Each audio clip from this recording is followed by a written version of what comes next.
Okay, this is Rainbow Six Vegas 2 Terrorist Hunt on Villa Lone Wolf mode. Fuck you, it works. So we're going to do an initial viewing of the current world record clip. We'll break down some aspects of the game that influenced how I made my route along the level, and then we'll review the same clip once you have you've been given the knowledge, and then we'll touch upon it brief afterward. So here's the video without further ado.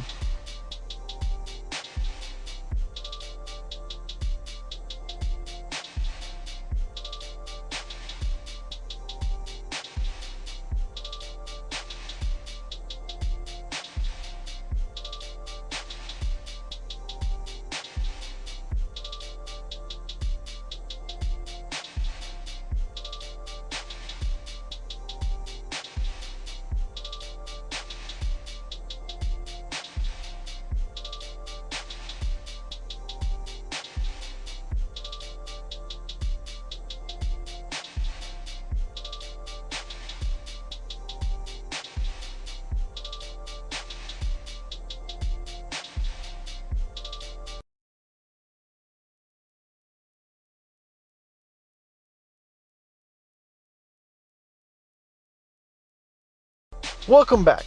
So, the bot spawns. There are about 6 to 8, but I would count about 7 as a hard number of people that will always spawn in the same location. And we will touch upon them going forward. So the first guy that we kill is what I call garage kill or chevron kill, because he's hiding behind a car. You can see you're the little square. Look at you, cutie pie. Then there's the red arrows, which indicate your line.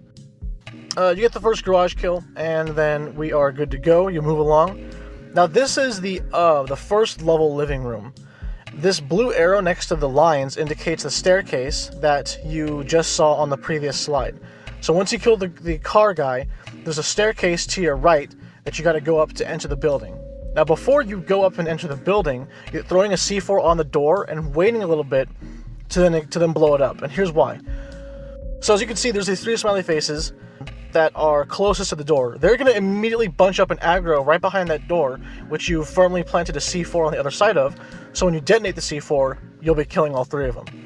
In the next slide, you'll be pushing out into that foyer, where you'll have to kill what I call the initial peeker. It's a guy that hides in that dining room that is the closest to you. Now my flow is I kill him first, and then I kill someone in a different room. But there are 2 to 3 people that spawn in this dining room. So if you want to, you could be really aggressive, push up hella far, and then kill all 3 of them in sort of like one fell swoop. Now on to the next slide. There is a computer room right behind you. As soon as you kill the initial peeker, behind you in Knock Knock, aka computer room, there's going to be a dude that will immediately aggro, open a door, and start laying bullets into your face. So I like to take him out second and then go clean up the other 2 guys, 1 or 2 guys, in the dining room after I've taken care of Knock Knock dude. Nonetheless, killing the initial peeker will make the Knock Knock dude aggro. So be prepared to kind of do a little bit of a 720, 360. Now you can see on the slide there's this like faded out smiley face. That's because there may be 2 people that spawn in that room. If you try pushing this computer room, you'll lose perspective of the dining room. There could just be only 1 guy in the computer room. It happens. So you go into this room called Greenhouse, and once you go into this green room, you turn around, you'll see some enemies along the balcony.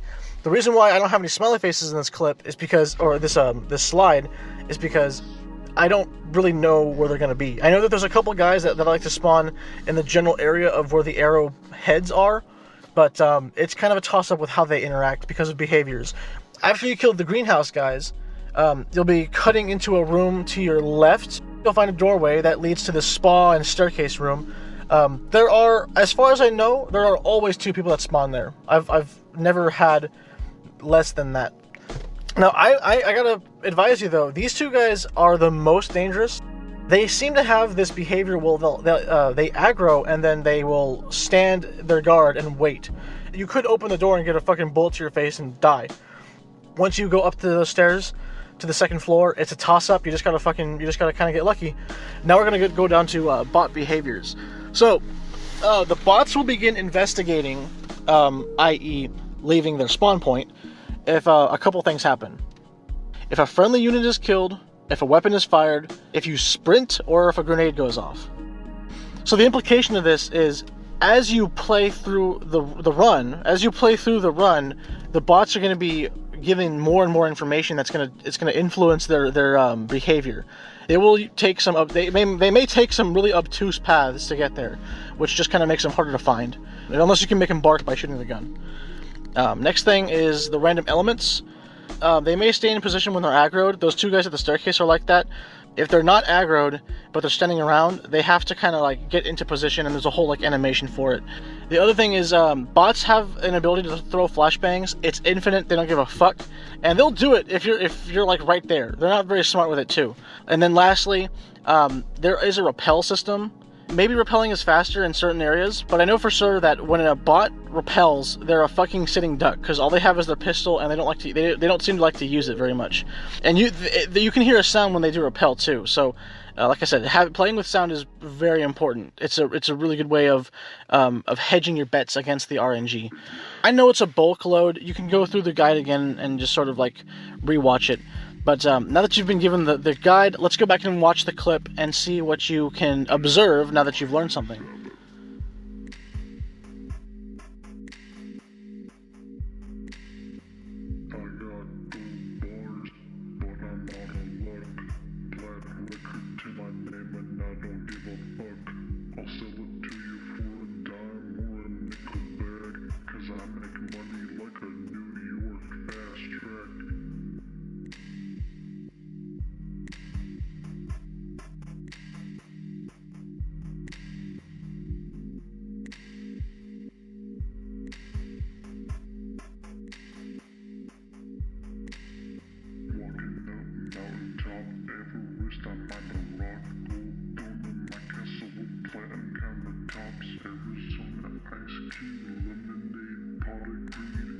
Alright, so if you're totally interested, you want to get up on this, or just talk with me and ask me more questions, go ahead and message me on Discord. And if you know enough people are interested, then we can go ahead and we can start collaborating on getting these run times down.